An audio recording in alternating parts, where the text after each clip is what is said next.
Saudara, hadirnya lembaga perlindungan hukum diharapkan dapat memberi keadilan bagi penyandang disabilitas agar dapat hidup sejahtera.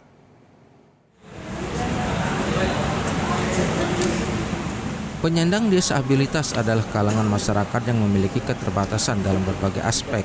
Untuk itu mereka patut diberi wadah untuk mendapatkan keadilan agar dapat hidup sejahtera seperti kalangan masyarakat lainnya.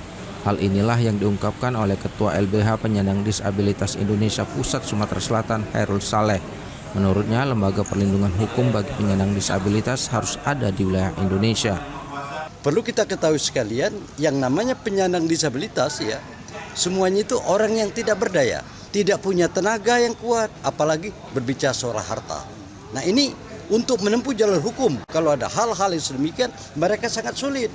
Jadi menunggu apa adanya. Ya, itu sudah kami himbaukan karena NPCI Nasional Paralimpik Komite Indonesia ini berada di setiap provinsi di Indonesia.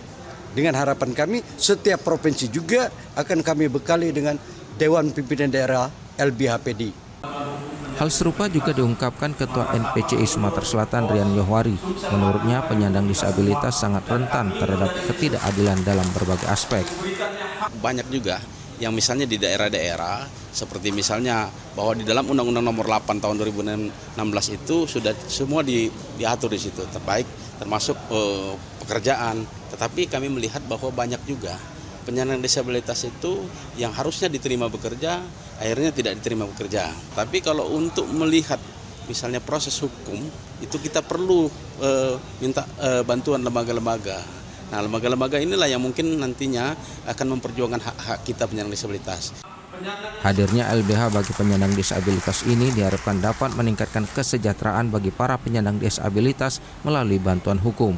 Arwimo Rahman, TVRI Sumatera Selatan, melaporkan.